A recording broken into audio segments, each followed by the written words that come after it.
바로 어제 본문까지 우리는 7나라의 심판 예언에 대해서 들었습니다.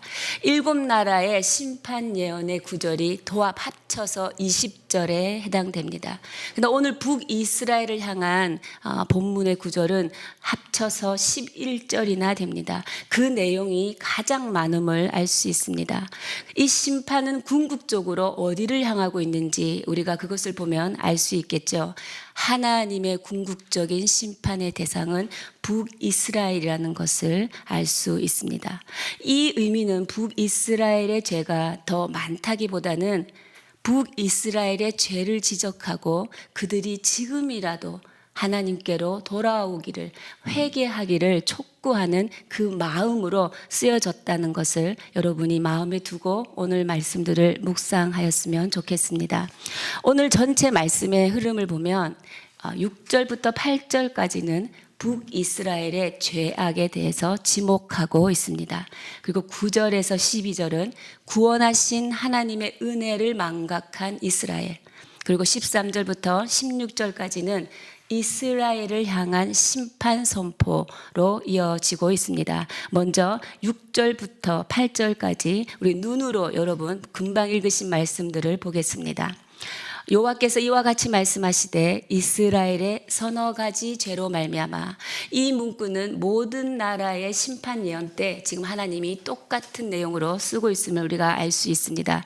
죄가 3개, 4개밖에 된다는 것이 아니라 그 전체적인 죄를 지적하겠다라는 것이지요. 내가 그 벌을 돌이키지 아니하리니.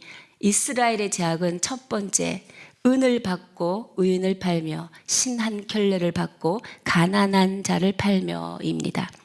물질적 이득을 위해서는 인간을 사고 인간을 파고 인간을 거래하는 것이죠. 이 물질적 이득이 먼저인 것입니다. 이 물질적 이득이 먼저이다라는 것은 우리 안에 탐심이 들어왔다라는 것입니다. 이 탐심이 들어와서 인간의 인신매매를 일으키는 것은 경제적 불의의 현상입니다. 두 번째, 이스라엘의 죄는 7절에 이렇게 말하고 있습니다. 힘없는 자의 머리를 티끌먼지 속에 발로 밟고 라고 했습니다. 티끌먼지 속에 발로 밟고, 이것은 부유한 자들이 먼지 속에 앉아있는 가난한 자들을 짓밟고 있다는 것이죠. 이것은 압제당함을 의미합니다. 힘의 횡포가 일어나는 바로 그 상황인 것입니다. 이것은 사회적 불의를 말하고 있는 것이지요. 세 번째, 하나님이 지적하십니다. 연약한 자의 길을 굽게 하며. 여기서 연약한 자는 성품상 유약하고 또 심지어 성품상 겸손한 자들까지도 이들은 그들이 바른 길을 가지 못하게 하고 있다라고 하는 것이죠. 악을 조장한다라는 것입니다. 도덕적 불의를 일으키고 있다라는 것입니다. 그 다음 죄악이 아버지와 아들이 한 젊은 여인에게 다녀서 내 거룩한 이름을 더럽히며. 아버지와 아들이 한 젊은 여인에게 다닌다. 성적 방종입니다. 윤리적 불의를 말하고 있습니다. 그리고 8절에 또 계속해서 죄악을 지적하고 있습니다. 뭐라고 합니까? 모든 제단 옆에서 전당 잡은 옷 위에 누우며 그들의 신전에서 벌금으로 얻은 포도주를 마심이니라. 전당 잡은 옷 위에 누웠다. 구약시대의 옷은 사람의 생활 필수품입니다. 추운 겨울 저녁 시간이 되면 그 옷은, 겉옷은 담요나 이불로도 사용했던 것입니다. 그래서 신명기나 출애굽기에서는 가난한 자의 옷을 저당 잡았을 때는 해가 지기 전에 돌려주라. 그리고 하루가 지나기 전에 돌려주는 것이 하나님의 자비이고 의로움이다라고 말씀하고 있습니다. 심지어 부자들이 가난한 채권자들에게서 받은 그 옷을 담요 삼아 깔고 그 위에 누워서 술을 마시고 있다라는 것입니다. 술 마시던 그곳이 바로 어디입니까? 제단 옆이라는 것이죠. 제단 옆에는 제물을 먹고 마시던 방이 있었습니다. 이들이 지금 이러한 죄악을 자행하는 곳이 바로 제단 옆이라는 것입니다. 또 그들의 신전에서, 복수를 말합니다. 종교적 혼합주의를 말하고 있는 것입니다. 실제로 북이스라엘은 건국 초기에서부터 아모스 당시까지 금송아지를 두고 그것을 하나님이라고 섬겨왔습니다. 그들에게 여호와의 성전은 없었지만 베델과 단에다가 신전을 만들었습니다. 그 신전을 만들어서 형식적으로는 여호와를 섬겼지만 그들은 실제 동시에 이방 우상들도 함께 섬겼기 때문입니다.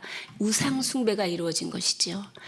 종교적 범죄, 종교적 죄악까지 하나님께서 지적하고 있습니다. 이러한 5가지 죄악, 경제적, 사회적, 도덕적, 윤리적, 종교적, 이 죄악이 일어날 수밖에 없는 이유, 이것은 바로 어제 본문 2장 4절에 나와 있습니다. 유다를 향한 심판의 이유에서 바로 이렇게 말하고 있습니다. 너희들이 여호와의 율법을 무시하고 그 율례를 지키지 아니하였기 때문이다. 즉 말씀 중심의 삶, 하나님 중심의 삶에서 떠나서 이제는 내 마음대로 탐욕대로 사는 삶의 결과로 나타난 5가지 죄악임을 우리가 알 수 있습니다. 9절부터 11절의 내용은 이 내용입니다. 이 죄악을 지적한 뒤에 하나님께서는 내가 너희들에게 어떻게 했는지 너희가 기억해 보아라 말하는 것입니다. 우리 9절을 함께 읽겠습니다. 시작. 내가 아모리 사람을 그들 앞에서 멸하였나니 그 키는 백향목 높이와 같고 강하기는 상수리나무 같으나 내가 그 위의 열매와 그 아래의 뿌리를 진멸하였느니라. 네, 가나안 정복 전쟁을 말씀하고 계시죠. 내가 전쟁을 승리하게 하신 주체가 바로 나다, 하나님이심을 드러내고 말씀하고 계십니다. 아모리 사람을 멸하였다. 가나안 사람을 지칭하는 거죠. 그 아모리 사람들은 어떤 사람이었습니까? 백향목 높이와 그 키가 백향목 높이와 같고 강하기는 상수리 나무와 같다라고 했습니다. 이것은 뭐냐? 상수리 나무는 둘레만 10m가 되고 그리고 100년 이상 살 수 있는 아주 강한 나무입니다. 그리고 백향목은 키가 굉장히 큰 나무입니다. 이것은 뭐냐면 강한 전투력과 생명력을 상징하는 거죠.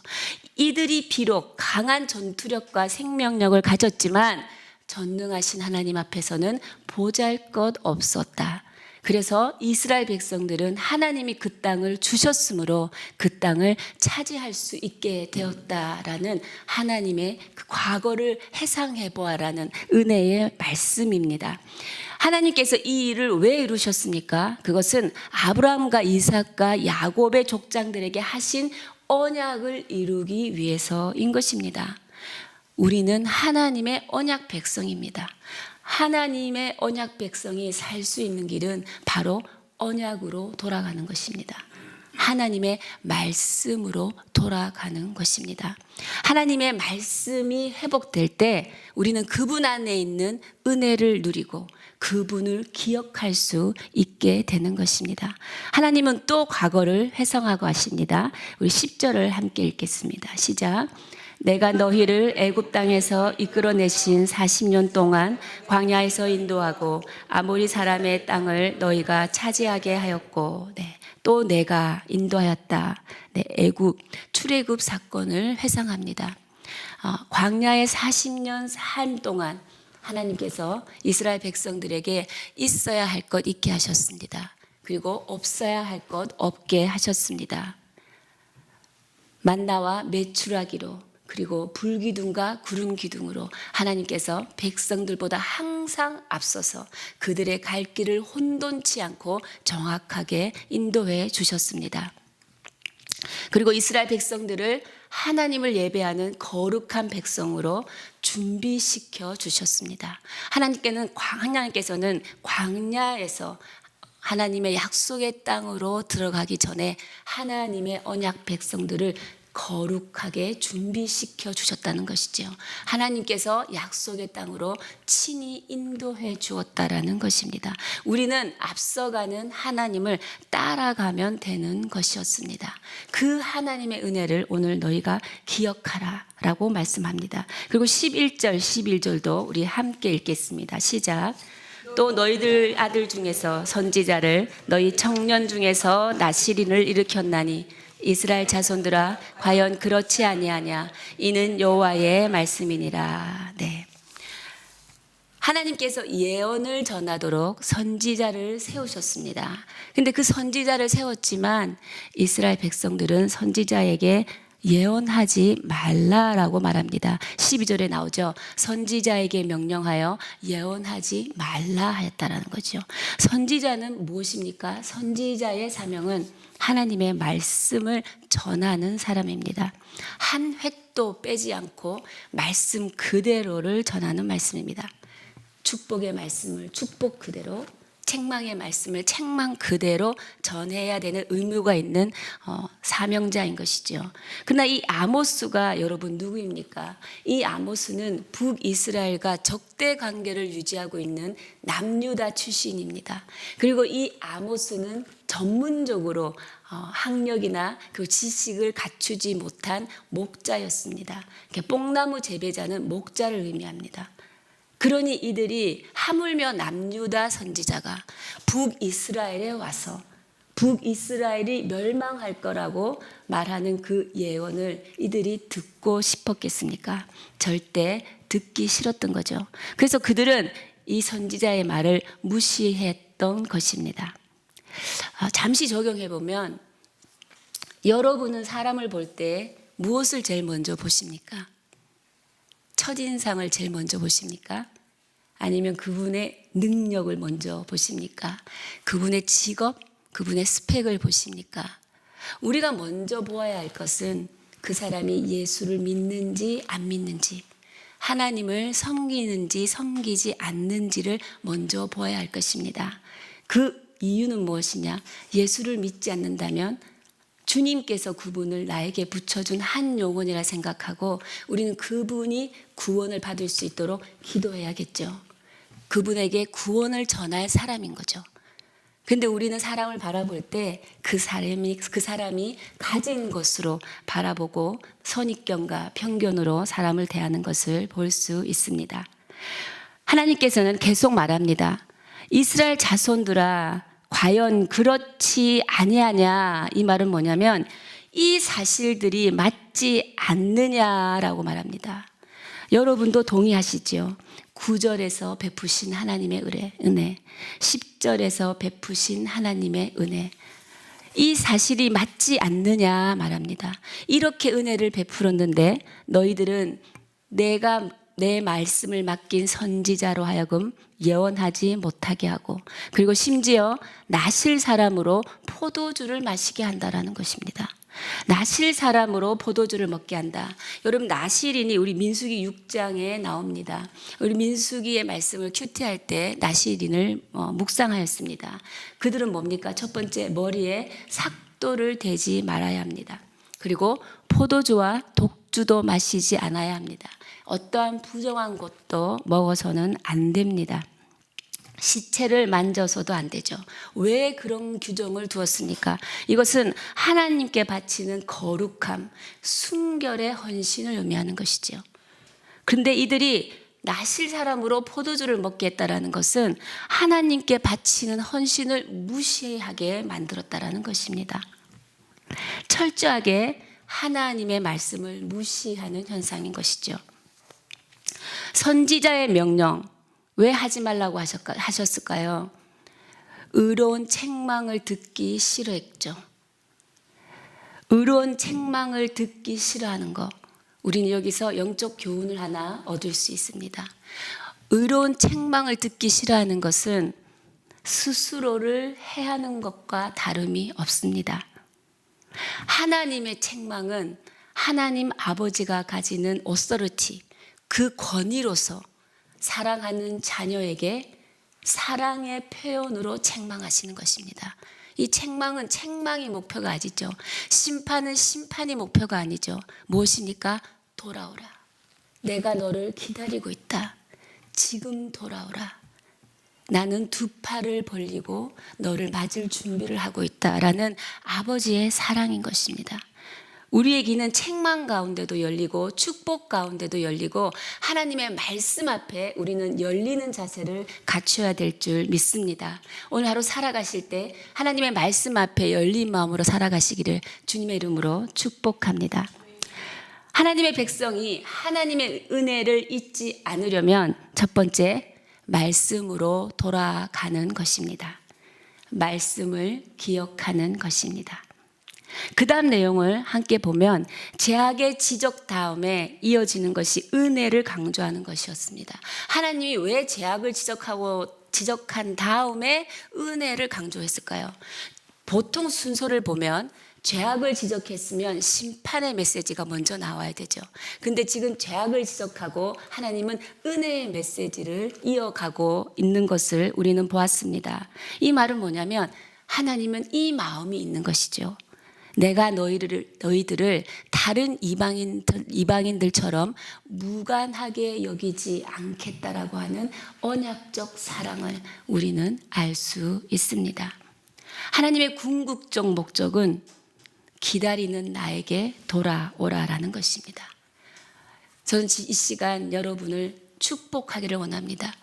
여러분 오늘 하루의 모든 발걸음이, 그리고 여러분 하루의 모든 생각이, 여러분 하루의 모든 고백되어지는 입술이 하나님께로 돌아가는 하나님의 말씀에 근거한 선포가 되시기를 주님의 이름으로 축복합니다. 우리 신명기 28장 2절과 신명기 28장 15절을 자막을 통해서 함께 한번 봉독해 보도록 하겠습니다. 시작. 내가 내 하나님 여호와의 말씀을 청종하면 이 모든 복이 내게 임하며 내게 이르리니. 15절. 내가 만일 내 하나님 여호와의 말씀을 순종하지 아니하여 내가 오늘 내게 명령하는 그의 모든 명령과 규례를 지켜 행하지 아니하면 이 모든 저주가 내게 임하며 내게 이를 것이니. 아멘. 이것이 우리가 말씀으로 돌아가야 하는 이유입니다. 말씀에 순종하면 복을 받고 그 말씀을 마음에만 새기는 것이 아니라 지켜 행하면 복을 받는다는 것이죠. 그리고 이제 그것을 지키지 않으면 저주를 받는다라고 분명히 신명기에서 말씀하고 있다라는 것입니다. 하나님의 말씀을 무시한 이스라엘 백성은 이제 심판을 면할 수가 없게 되었습니다. 13절, 16절 우리 함께 읽겠습니다. 시작. 보라, 곡식단을 가득히 실은 수레가 흙을 누름같이 내가 너희를 누르리니 빨리 다른 박질하는 자도 도망할 수 없으며 강한 자도 자기 힘을 낼 수 없으며 용사도 자기 목숨을 구할 수 없으며 활을 가진 자도 설 수 없으며 발이 빠른 자도 피할 수 없으며 말 타는 자도 자기 목숨을 구할 수 없고 용사 가운데 그 마음이 굳센 자도 그날에는 벌거벗고 도망하리라. 여호와의 말씀이니라. 네. 용사, 활, 말 이런 단어가 나오는 것을 보면 전쟁을 통한 심판이 이루어질 거라는 것을 우리가 알 수 있습니다. 실제로 북이스라엘은 BC 722년에 아수르의 군사적 공격에 의해서 멸망하게 됩니다. 하나님께서 보라 말하고 있습니다. 네, 심판의 주체도 내 하나님이다라는 거죠. 승리의 주체도 하나님, 은혜의 주관자도 하나님, 심판의 주체도 하나님이시라는 것입니다. 곡식단을 가득히 실은 수레가 흙을 누름같이 내가 너희를 누르리니. 네, 뭡니까? 무거운 짐으로 눌림을 당할 것이라는 거죠. 이것은 심판의 양이 무척 많을 것이다 라는 의미인 것입니다. 계속해서 말합니다. 빨리 다름박질하는 자도 도망할 수 없다. 심판이 아주 신속하고 전면적으로 일어나기 때문에 이 심판을 피할 장소가 어디도 없다라는 것입니다. 그리고 강한 자도 자기 힘을 낼 수 없고 용사도 자기 목숨을 구할 수 없고 뭡니까? 힘을 빼는 거죠. 힘을 가진 자는 무기력하게 만드는 것입니다.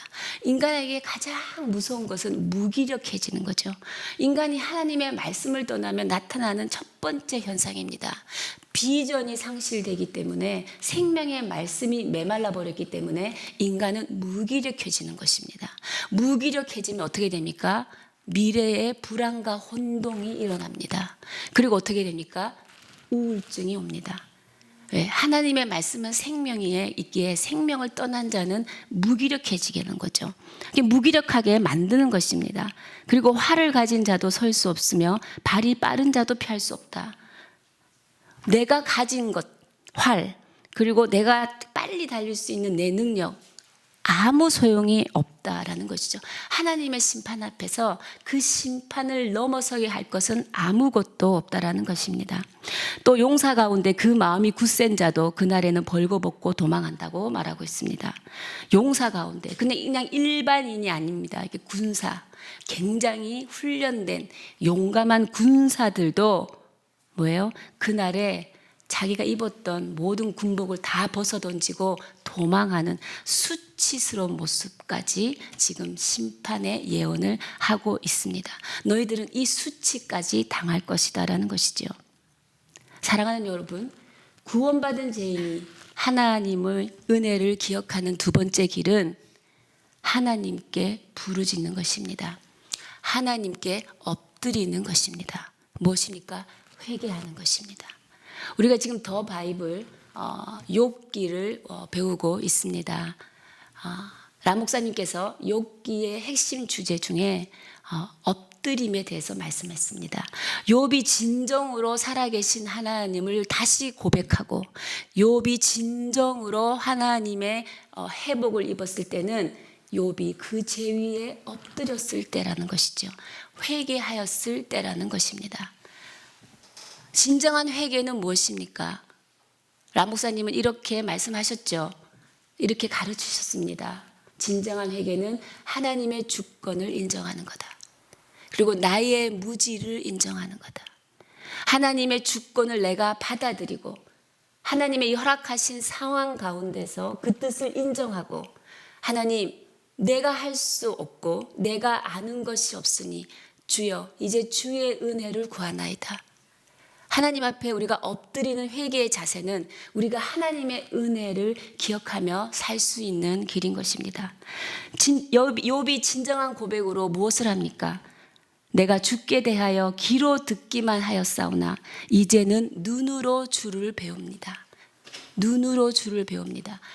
살아계신 하나님과 인격적인 체험적인 관계를 경험하였다라는 것입니다. 우리가 어려움을 당할 때, 소위 말해서 바닥을 칠 때, 내가 가진 것으로 아무것도 해결할 수 없을 때 우리가 하나님 앞에 엎드리면 하나님께서 우리를 통하여서 역사하신다는 것이죠. 인간은 하나님의 전능하신 심판 앞에서 할 수 있는 것이 아무것도 없는 것이기 때문입니다. 인간은 인간 스스로를 구원할 수 없기 때문입니다. 그것이 우리가 회개해야 되는 이유인 것입니다. 범죄하는 것보다 더 심각한 일은 회개하지 않는 것이라고 말하고 계십니다. 은혜로우신 하나님께서는 우리가 범죄였다고 해서 즉시 우리를 심판하거나 즉시 우리를 파멸 가운데 모는 분이 아니라는 것이지요.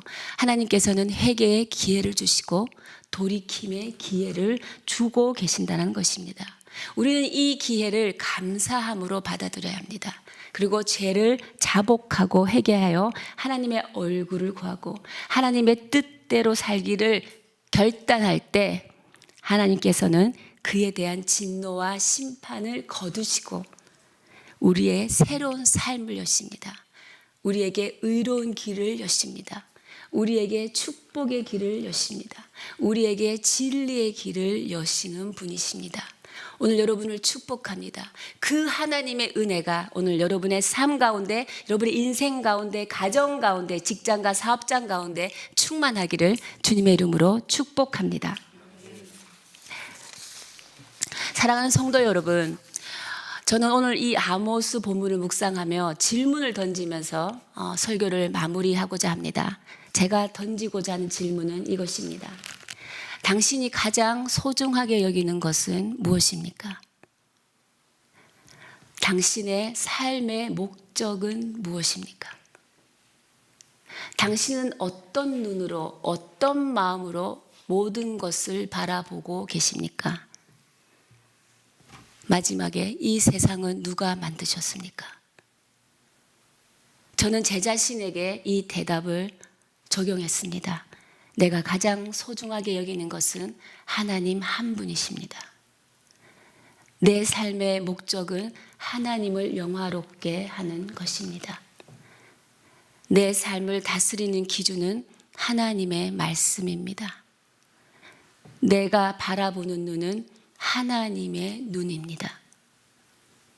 이 세상을 만드신 분은 창조주 하나님, 그분은 모든 만물을 그 발 아래 복종시켜 다스리시는 하나님, 인간의 모든 흥망성쇠가 그분의 뜻 안에 있다는 하나님을 인정합니다. 이것이 저의 대답입니다. 이것이 바로 성경적 세계관이라고 말합니다.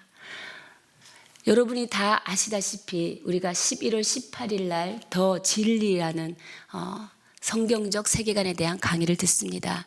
여러분이 많이 신청하셔서 우리가 가지고 살아야 되는 성경적 인생관에 대해서 많이 배우고 경험하고 누리시는 유익한 시간을 가지시기 바랍니다. 종교교육의 500주년을 맞이했다고 많이 시끌시끌 많이 말하고 있습니다. 저도 그 가난 세미나를 찾아보고 유튜브를 찾아보고 들으려고 합니다. 그리고 종교교육의 그 길, 순례의 길을 여행 가고 싶은 마음으로 그 마음이 설레기도 했습니다. 그런데 문득 무엇이 중요한가? 세미나나 그 종교교육의 길을 여행하는 것으로 이 종교교육을 묵상할 성질이 아니라는 것입니다. 종교교육은 나 자신부터 회개하는 것이다.